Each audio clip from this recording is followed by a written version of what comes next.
Well, good morning, everyone. We have dwindled a bit, haven't we? But it's the second morning of Wade. Welcome to the beginning of the end for the agroforestry track for this year's season. Thank you all for coming out. So for this morning, we're just going to have a fairly, once again, informal panel with Will Knowlton, Community Resiliency Coordinator for Washington Department of Natural Resources. Margaret Peter here. I actually don't know Margaret's full title with Mason CD. I am the stewardship forester of Mason Conservation District. And we're going to be discussing, broadly speaking, the Wildfire Ready Neighbor Program, which is jointly implemented by the DNR and conservation districts, but also then perhaps more broadly, just the state of collaboration between conservation districts and the Department of Natural Resources in a wildfire context. So just to get us started, Will, why don't you tell us a little bit about yourself and what exactly your relationship is within the Wildfire grant program? Yeah. So Will Knowlton, I live in Omac, so as part of my work area, cover mainly Okanagan and Perry counties. I guess starting back, actually originally from Arkansas, started with the Park Service right out of high school. Arkansas, got drugged to Utah by a woman, so now married for 15 years.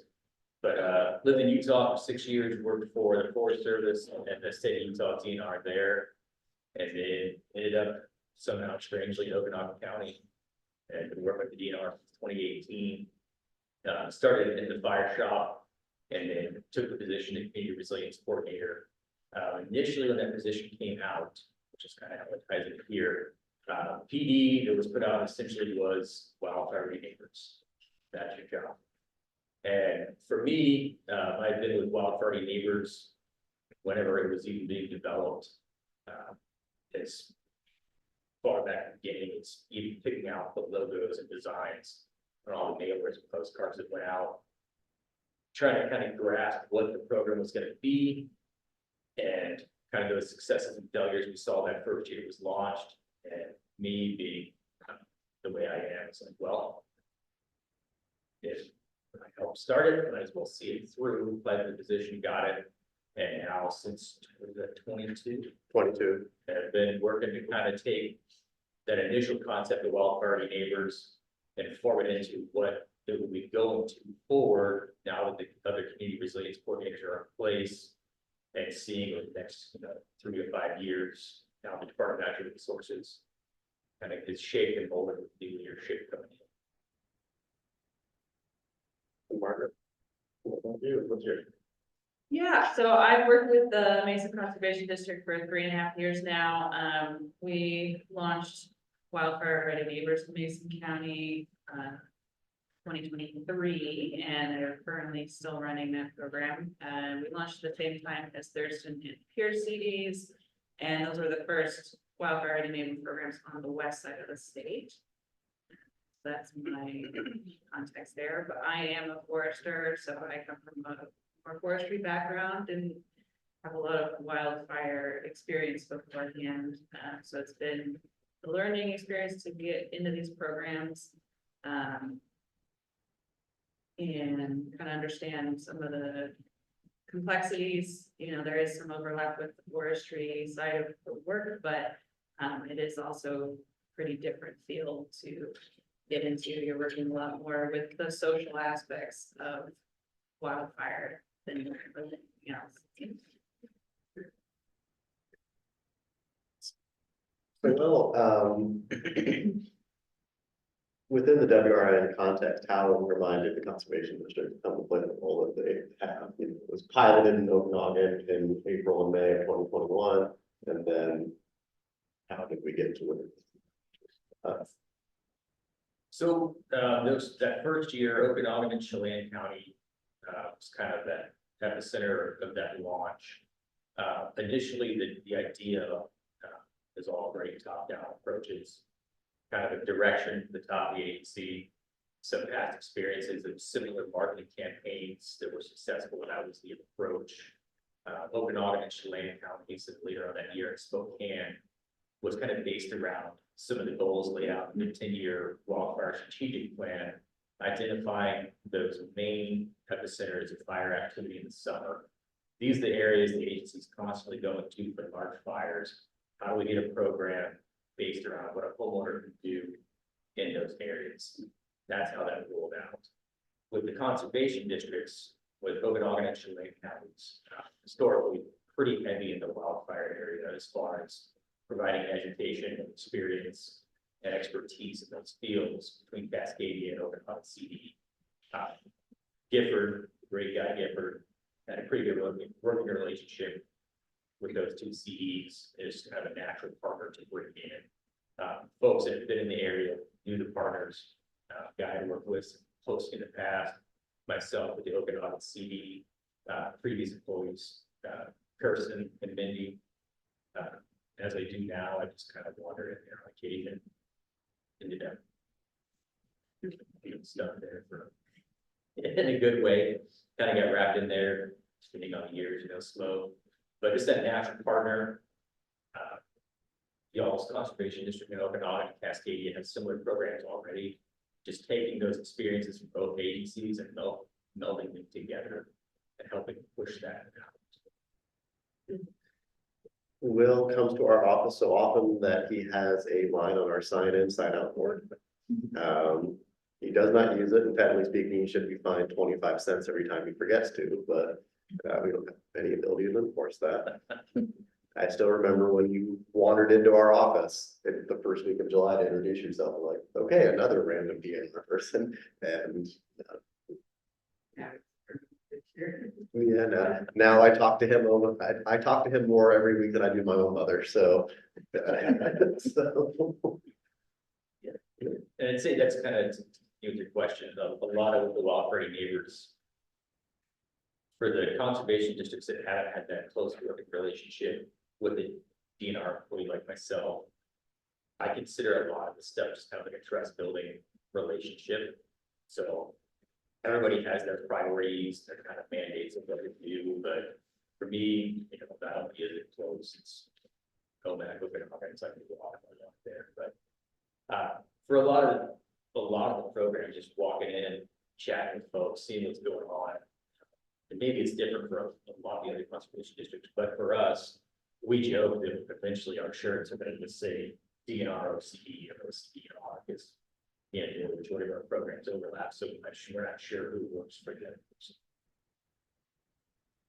I mean, your agency does give me a lot of money, so I think probably that's probably it. But also just that, speaking from the CD side of it, for us, just a quad, yeah, we work very heavily with Will. We also work quite heavily with the Service Forestry division, and that's translated to collaboration between ourselves, community resiliency, Service Forestry, and also other entities like the NRCS. So we actually have a monthly meeting with the NRCS staff that are relevant to our forestry activities. Admittedly, it is in the back of a small Mexican restaurant, so it is not your standard meeting, but it actually is quite impactful at times. But Margaret, what's been the relationship like, and how did DNR come knocking with y'all? Yeah, so we had started actually the year prior with some activities, doing home assessments, and starting doing some community chipping. And that was through a grant with DNR. I'm not sure who the point person on that was at the time, but then we got a Westside Community Wildfire Resilience person, Jenny Coe, who many of you know, and she was also a previous Wacom CD employee. So she really understood what CDs were and what they were about, and how to kind of, bring everybody in and what we could do for the program.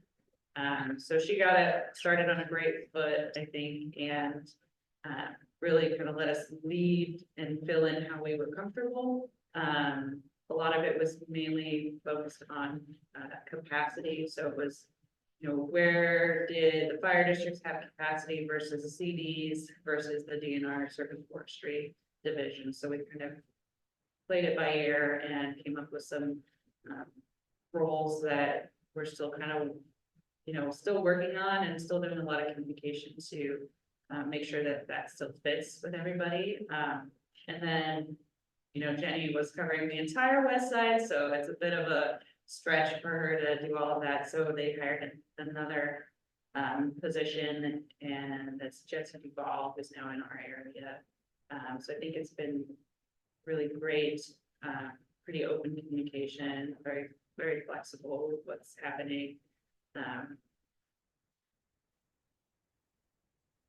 Yeah, I think the program is interesting because it is one of those where there's a lot of different partners that can work together on it, and I think it opened a lot of new communication.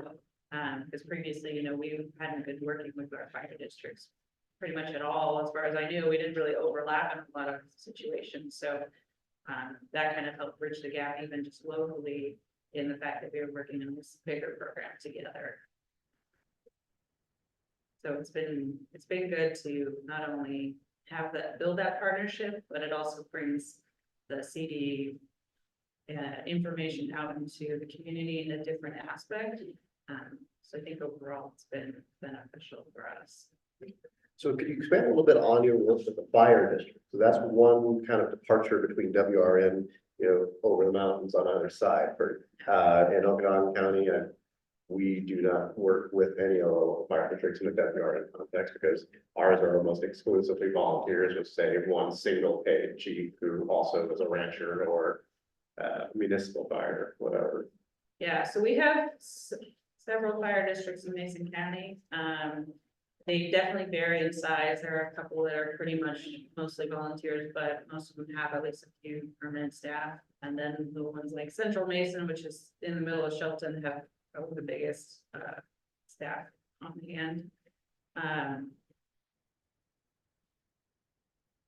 Yeah, I think it also, it's bringing them into a different role as well. So I think it's good because we're all learning kind of together. So I think it's a little less intimidating than if, you're walking in and the person knows everything and you're kind of trying to start new. But working with the fire districts has been good in terms of, they have a lot of community support.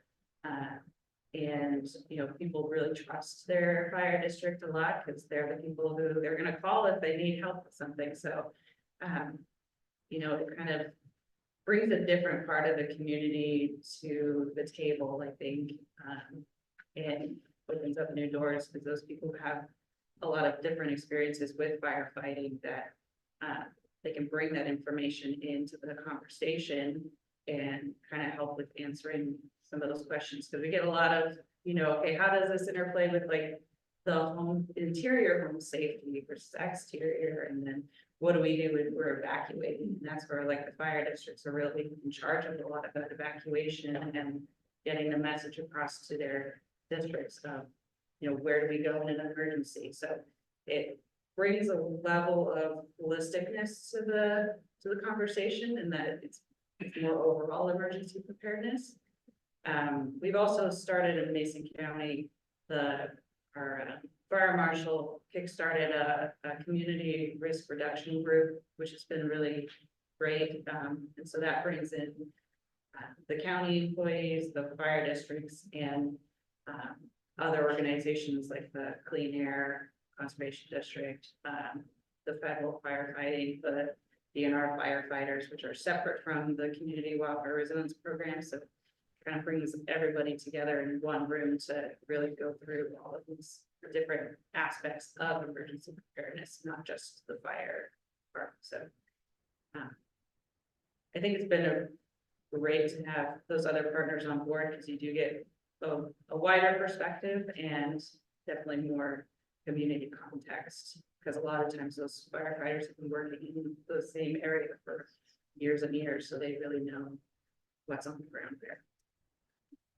So we'll kind of contrast that with our experiences in Okanagan, a little bit ago, in terms of their DNR seems to always have a bit of a focus on trying to work with fire districts, but our context is a bit different. I'll chat about a little bit about that. Yeah, it's something that, but for a lot of us in the eastern half of the state, the concept of always involving the fires, it's interesting. You'll see that a lot of press releases, a lot of information about the agency is always fire districts, fire districts.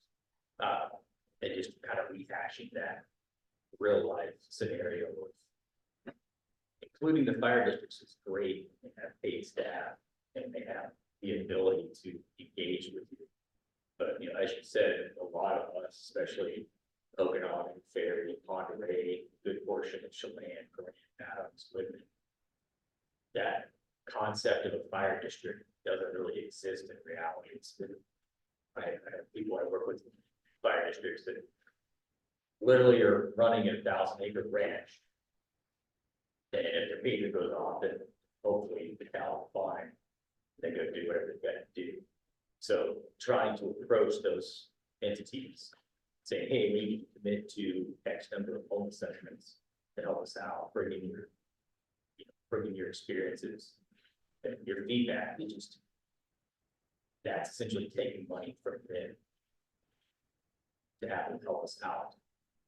The other issue we run into a lot of times is the small districts that never worried about how do we go about, do we have a statewide vendor number? How do we get a statewide vendor number? Can we be reimbursed? How does that look from a profit agency versus an actual city municipality department? We're into a lot of issues with that, just trying to get those folks report. And then on top of that, whatever the agreed upon number is for each home assessment. You're not really worried about that per se, like the west side larger districts, they're already paid. You've got to really think about, hey, if I'm giving dollar amount for a home assessment to a true volunteer department, is that accurately compensating that person who isn't getting paid for true volunteers in each side of the state, but then that goes into a lot of tax wise. So many questions that are hard to answer with those true volunteer departments that makes it very difficult. And then on top of that, I have my day job and I'm already volunteering. And depending on the district, I volunteer for OMAC, we're pushing 400 calls a year, it's fine for a small town the size of it. So you're really asking a lot of those people that are all already volunteering with our portion of their time. Have you seen a large demand of an owl? For the home assessments? So that brings up a good point. So with all programs, eventually you hit maximum capacity, maximum request limit. The first year program went out, mailers and the social media, social marketing went out for the entire county. We had over 700 requests the first year. Next year was around 500. Then we came in, scaled that down to a kind of different approach. Really just trying to sustain the influx of requests, being able to fund. Well, that first year, we actually had to bring in employees from other regions just to help out. This is such a, but it's slowly been going down. That to answer your question, that number's been going down. A lot of it's been more kind of geared towards what we're doing. This year is a little bit different, went back out countywide, kind of different approach. Get that a little bit later. Yeah, I mean, for within the Okanagan context, because as we kind of touched on for some of the folks who were at the HIZ training yesterday, and maybe a little bit during the panel in the morning, there's a lot of funding out there to do home emissions assessment through WRN, so through state dollars, through county dollars, and also through federal dollars for like from FEMA. So right now, the collaboration between the CD and DNR, our FEMA grant, which funds home emissions HIZs for potential cost share setups for home hardening, is geographically centric to 5 separate units within Okanagan County. And so more or less the district and the DNR has been sharing those assessments. So they get a sign up within those jurisdictions, within those geographic areas, those polygons, they bump it over to us. And then we, in exchange, we kind of drop off some of our requests to them through our system into WR. So it's pretty, I mean, how many do you think you've done so far this year? About to hit 100 this year for the 6 week, we call it a 6 week surge time. But again, a lot of that's come back down to just, this is 4 years, 3.5, 4 years of running the program. Kind of dwindling folks that wanted that first time, getting a few repeats. So I haven't really nailed what the repeats are. Sometimes people just doing the work and want to get another where we at. So, Where do you see it going in the next couple of years, assuming we hit a point where all the people who want assessments have gotten kind of low hanging fruit of outreaching and getting people engaged? Where do you see that going in the next couple of years? well, I'll give my perspective and then maybe if you want to on the Mason side. In Okanagan, I think it's really going to come down to kind of my grand scheme I like to see is more of a working closer with our partners, not I wouldn't say necessarily concentrated more on the assessments, or sorry, we like to call them welfare home visits. Assessments is a weird connotation, scares people. But the home visits, less concentration on that, more on things like celebrating successes in the community. Finding ways to do large landscape treatments and using those home visits as a way to answer questions people might have. Or we did a few with Firewise USA sites, new Firewise USA sites that are really engaged, really committed to advancing whatever goals they have, celebrating those successes. You know, that first year we did one at Edelweiss. Like that was my it's called predecessor co-worker now, Jake Hart, Service Force there. He's really good at finding that balance of what was the intent versus what was the plan and finding creative ways. So what he's able to do is pilot we call it commercially marketable timber. So Edelweiss and Longville may run into this. So standard DNR cost shares target that 8-inch envelope. Well, you run into communities like Edelweiss. There's not really any more timber out there that's in that 8-inch envelope class. So what do you do in an overstock area where I think Edelweiss is pushing 200 sticks plus per acre? 250 to 300. Yeah. And so Jake was able to find some creative ways within the cost share program to be able to use that cost share to help them take a small area of Edelweiss, commercially harvest that and find a way to get it over to the mills, out the door after their little creative math. They're at about a $16,000 cost.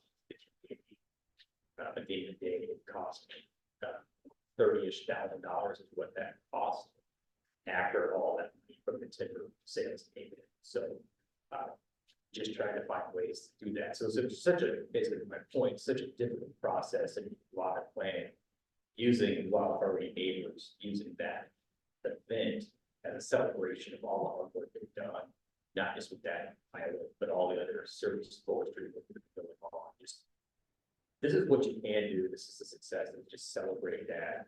Have a nice get together, invite other communities close by and come out, see what could be done if you want to do a little bit more.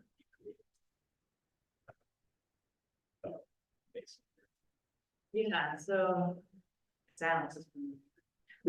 We, when we launched, we didn't, we aren't seeing that kind of huge surge like they're hitting on the east side. We're seeing more of, kind of bundles in certain communities of requests. And typically those are people who are already connected with fire districts, firewise communities. And they, maybe they've already heard about it and then they're like, oh, okay, I better like sign up. But we have a lot of vacation homes in Mason County and people don't always think Mason County is a vacationing place, but there is a lot, like we have our kind of permanent residents and then we have our seasonal residents. So it's been really interesting because I think we'll continue to get these lower pots of people like coming in. But I think there still will be a lot of people you can't reach through traditional advertising because they're not there most of the time. So it's going to be a longer stretch of a little bit of people coming in. And I know, Pearson, St. Lawrence, and Thurston, they can talk about what their demand is too. But I see it developing as, we're going to be trying to access more on the community scale and even just not the official community scale, but maybe just like neighborhood scale. getting involvement from those people in groups, because I think you can build kind of that peer pressure to get people involved, even if they don't live there all the time. You know, that might encourage more active participation when they are there. And we have a lot of these little kind of lake communities that, you know, haven't been involved at all in any of these kind of things. So it's kind of like trying to access these different places. And I think that's where I see more of the work coming from in the future is community outreach to these specific areas in person. And then like developing projects alongside of that. You guys want to talk about Yeah, what you're seeing? any other folks got anything? Go ahead. Speak a little bit on that. So I'm not too experienced as of yet, just started a couple months ago, but one of our primary areas is Ashford. And we've gotten a few, secondhand, folks wanting an assessment. They really want to help their communities as well. I think someone mentioned that yesterday, the community spark plug. But two of the main issues we're running into are we have a good kind of 50-50 of retirees with very little money, and then Airbnbs, which either those folks don't get the information that they need to have, or there's not a primary person that lives there. The other half is a lot of those places don't get mail, period. They can opt out of getting the mail delivered. So we're looking into at some point going through and mailing their taxpayer address versus the actual site. Working the kinks out of that for sure. But that's kind of where we're sitting at some of these mixed areas of vacationers, like retiree, where they're in the reddest of the red part. I'd say another thing, and we're with Pierce Conservation District, is we really want to think about long-term relationship building with these people and not just going in, giving an assessment and popping out. So building in the time to your point, 700, you can't build relationships with 700 residences. So we want it to be slower so that we can go back and ask them, have you put in a practice? If so, great, what was that? Do you want the next step? Or if not, is it because you have a challenge with funding barriers along those lines? And with DNR funding and commission funding, finding ways to reduce funding barriers, because to James' point, we do have a lot of people that want to do the right thing, they don't have the money to do the right thing, or they don't have the physical abilities to do the things that we're recommending. So how do we, for the people that want to do the right thing, how do we reduce those barriers? And I'd agree with you on that's the conversation you have around the group. That one-time experience is great, but how do you measure success at that initial visit? And that's kind of some of the ideas we've been toying with those firewise sites. We made that from a video, you all see the triangle. Essentially, there's different ways you can interact with the program, all the way down at the base of like fire at the community level.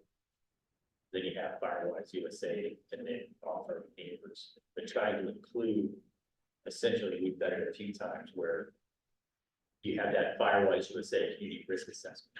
That's that broad overreaching the entire community, but they're really focusing the home visit aspect onto everyone in that community so that you can get that one-on-one time, answer your individual questions. What can you do? Then as you continue through that Firewise program and all those things that you've done, it's not just that singular, you're answering questions, coming back every 5 years or any events you're invited to, seeing the work that's done, continuing that engagement with the community.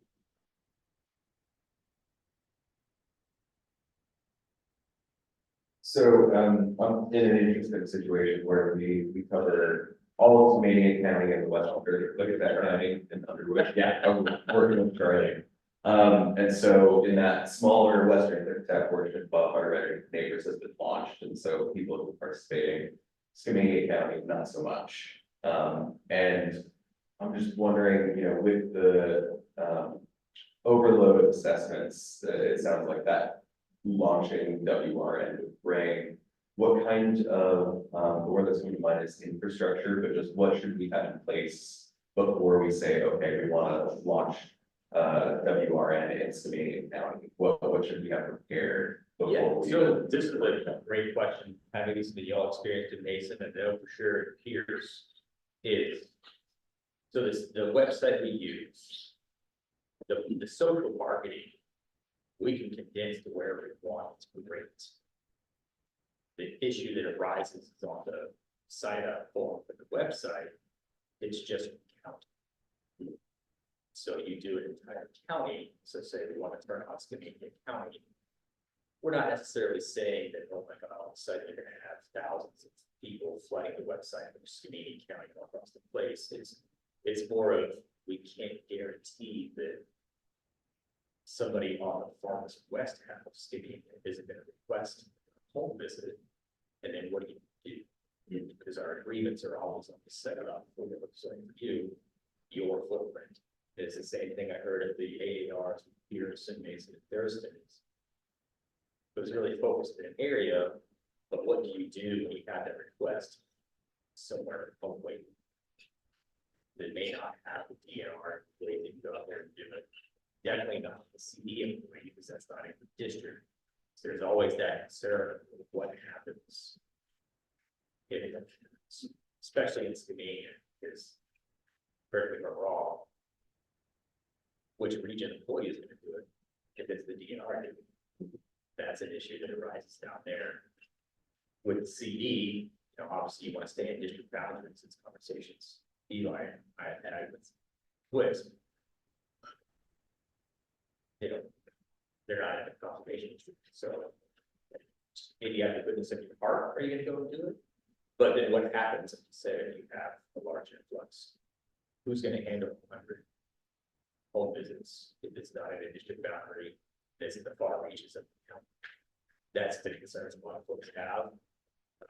And a lot of it's just kind of trying to plan ahead for that. I don't know, I know you said y'all had some issues. What did y'all do to kind of resolve that? Yeah, so I guess with Mason, it's a little easier because we do, our district is the whole county, so we don't have any kind of those splits showing up. But we did have issues where, you know, the fire districts were participating in providing these assessments. So what happened was the fire districts would get anything within their boundary, and then we would take on anything outside of that boundary. So we were running off of more general funding, like the commission funding and some of our other grants that allowed for these assessments to happen. So we, you know, we didn't need to necessarily rely on that initial DNR funding for our staff support. But I know our fire districts did. So yeah, they had their kind of spots that they would do, and then DNR and CD would, you know, coordinate on who was taking anything outside of that. One thing we did do is, and it was really great, is that we have a full-time restoration crew. And so we got some of them trained up on doing these assessments. And so they are kind of my go-tos, and they've been doing a really fantastic job. So they kind of go do these initial assessments for a lot of the people. And so having that extra staff capacity ahead of time is really helpful, knowing kind of what the schedule might look like for people.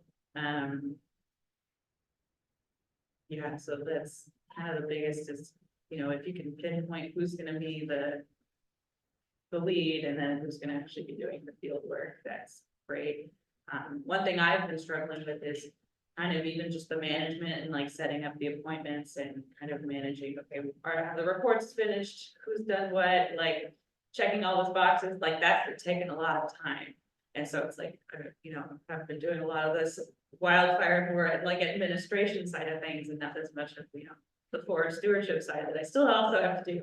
So it's like that kind of does take a lot of time. So it's kind of, that's what we're still working through is, okay, how do we manage that into the future? And is that going to be, you know, a whole nother person that just then takes on a whole wildfire goals? Or is that we kind of delegate a little bit better? So each person doing assessments is kind of taking on their own management.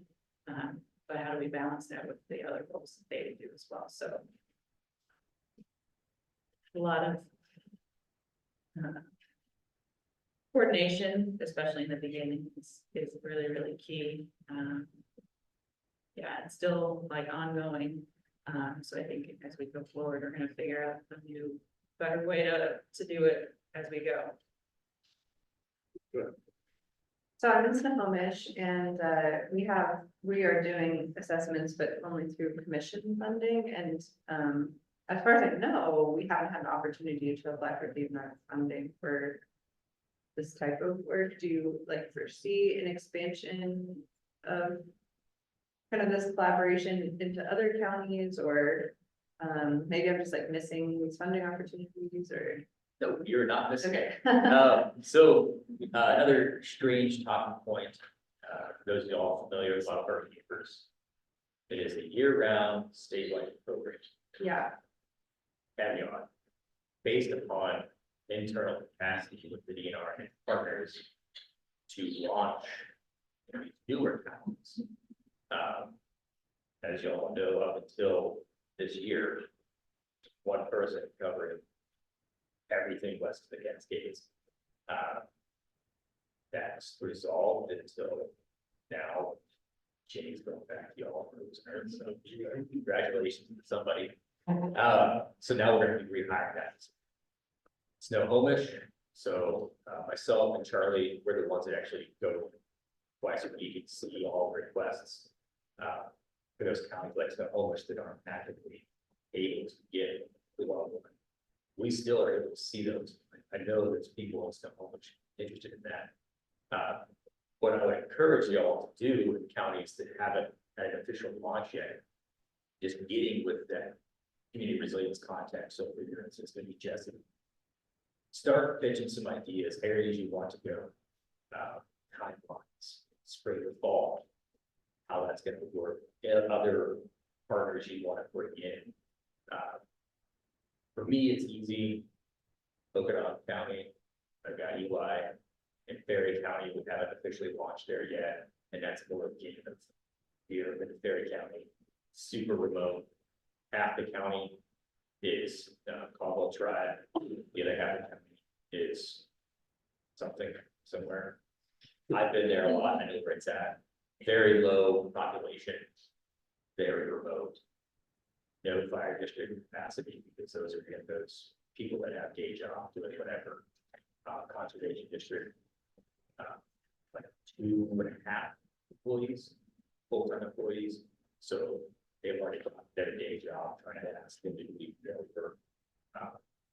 Sure, food, like I need to do it. So just planning ahead, working with Jesse, getting that kind of game plan. So if y'all are ready and you're comfortable, then it's really just clicking the button. And that's helping both points, right? Like we've got a game plan. He's able to go back and say, okay, we're comfortable, let's get it turned on. In the event you get 5, 6, 7 requests come in, you're able to manage that. and then at that point, would there be an opportunity for like a funding partnership or is that kind of a separate? Okay, Yep, so there's 2 different funding mechanisms. So you have those DNR beginning of fiscal year dollars that came in last year to the commission, because all that like mission they filed it down. Or the direct offer funding. That you would get part of that pre-planning work with Jesse, figuring out what it is you would need, going through those hurdles of which I'm still not clear with.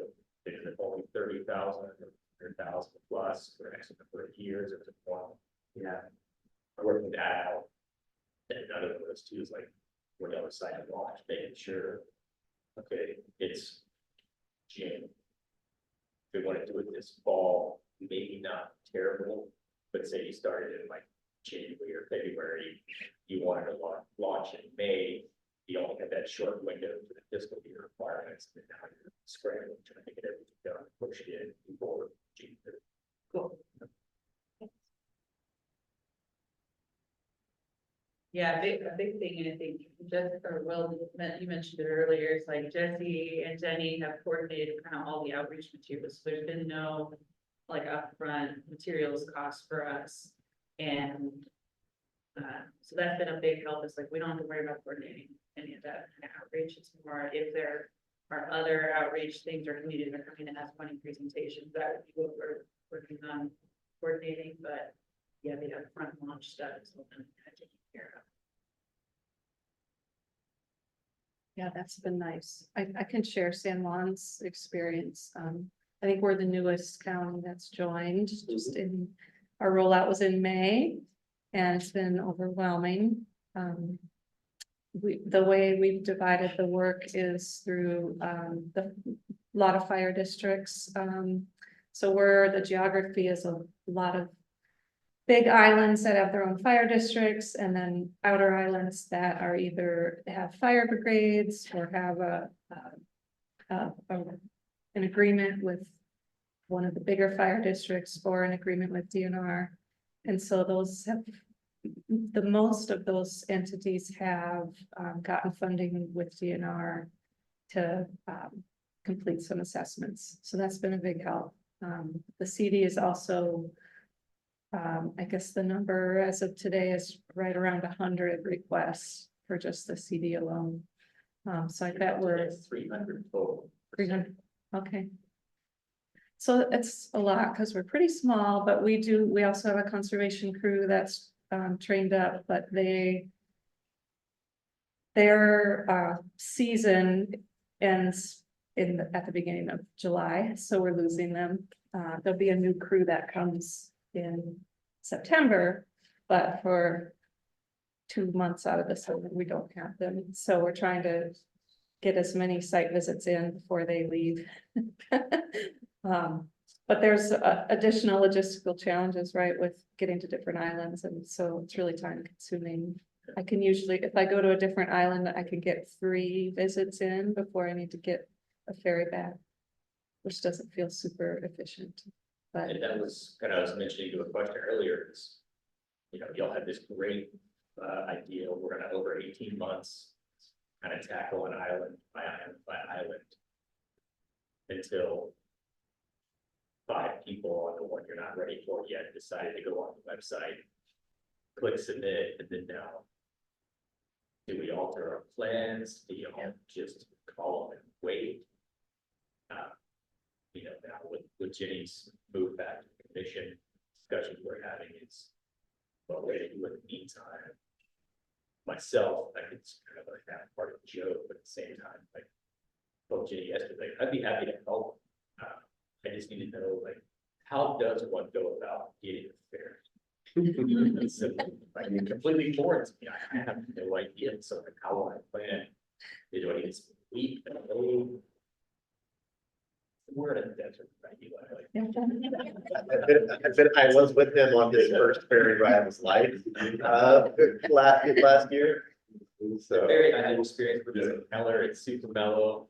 There's maybe one other person in line, I drive up, or it comes back across, they get on, we're good to go, I don't pay anything, there's no wait. yeah, that's not what it'll be like in the center. And then I know, like, so like with the caterer, for the smaller ones, if I go,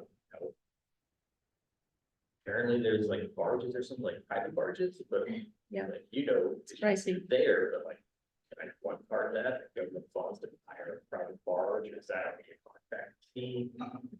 When do they leave? Yeah, I get to drive, so. I know with the caterer, one thing that is the caterer, they got an issue with, they wanted to get a chipper out there. But where the barge lands, it's too steep, so they're trying to find a way to get a truck that can get on the island and pull it up, but it's. The logistical nightmare of San Juan, congratulations, y'all. yeah, it's challenging. I mean, you said you get 3 done in a day, that's pretty good, because I've scheduled 4 in a day for our people, and they're like, that's too much, like, it's pushing it. Because sometimes you get people who are really talking to you, and it's like, right, cut you off, and Yeah. go next night. Like, Yeah. So it's, Yeah. 4 in a day is tough, so 3 is pretty good. Yeah, I think from one of the worst best things you could do in terms of reducing your workload, like for example, we did. Will brings up Edelweiss. We did 150 assessments in Edelweiss in 2 days. I understand that. We had, With how many people? well, that was with myself, Dylan, Will, we had a temp with us, and then didn't we have 2 guys from your shop? Well, so it took 7 staff and about 2 agencies to do all of that. And I had the lowest number of assessments. I assessed 22 houses that day. I think Dylan assessed 40 of them. My favorite story from that day was, we worked with the community Like they're gonna put out a newsletter, these are the days, if you wanna engage with us, these are the days we're gonna be here. And with you or Dylan, maybe somebody else that just got the rating, because who would come on a Tuesday? at 11? It was Blaine, Blaine that just got chewed out. Yeah, so. And that's kind of, I think depending on logistics, letting a backlog develop is the worst thing you can do because you will feel the pressure to address that backlog in one fell swoop, as opposed to, again, having to taper that out and sustain it. And so that's one thing, and yeah, but I could just imagine the logistics that have to deal with that, where transport is water-based as opposed to driving, in Okanagan. Our office is not in the geographic center of the county, but pretty much is, so I mean, we do assessments where it's a minimum of an hour drive back and forth just to get to someone's driveway, not to include how far up, Dylan, to how long that lady's born. 45 minutes if I turned on. And that was already a 50-minute drive to get there. So you see some interesting things. So yeah, I think the greatest challenge of WRN is just the balancing of the logistics of the need, and just we are far more at the whim of the public when it comes to how we engage with them. And that's a good thing. WRN is a good program for conservation interests in that sense. Here's a question. On the form where you can check a wildfire ready home visit, or you can check a forest health consultation, or both. Well, so we're running into people who just check forest health consultation without really knowing, like, oh, I just checked that because it sounded interesting, and you get there and they're on an acre. And So I'll give you my experience. I don't care if it's WHB or FHC. Because from the inception of the program, the original website, we're going to be launching a new website, which y'all will probably not even notice, it'll be a different question category. The original concept was there was something called conditional logic. If there's any computer nerds in here, y'all understand it. I'm still trying to figure it out. But depending on how you answer those conditional questions, you're only able to select certain thing or both, depending on the outcome of what you selected. So X amount of acres plus whatever your residence status is, outputs. That what we see a lot of times is people will actually go in multiple times signing up because they didn't get the call in. So my little trick I always do when I go out with it, my first question is, so why exactly did you want it? I'm still working on that. If I'm putting this at that. Because I know this, I wouldn't call it flaw, it's kind of weird. We know they want us out there. They know they didn't get the answer they wanted on the website.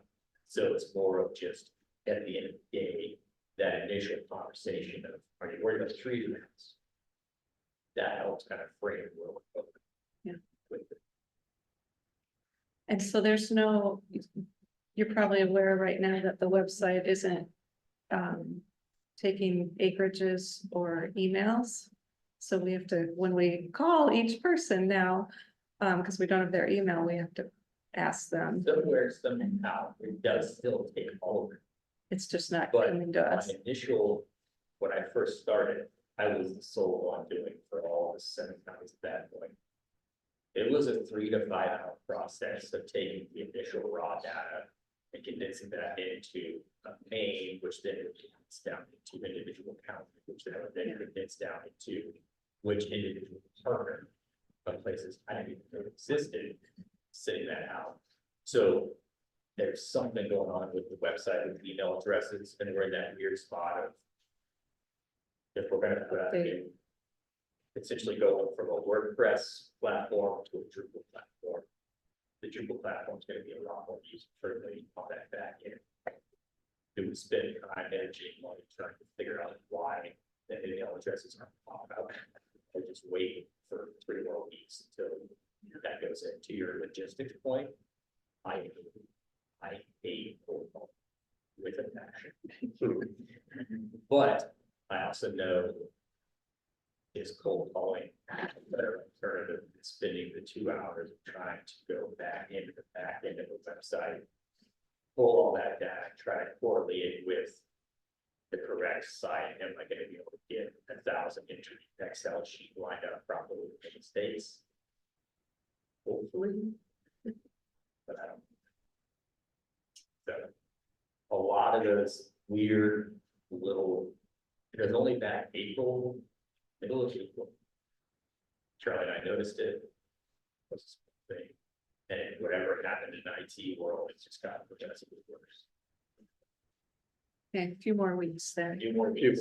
Well, we're getting close to the end here, so just kind of. So are the neighbors wildfire ready? Have we, it works. Not yet. We still have work to do. But with that, thank y'all. Thank you to Will for coming down. Oh, man, thanks Margaret for getting roped into this. I'm terrible at actually getting panelists. And yeah, go team, Round WRN, correct.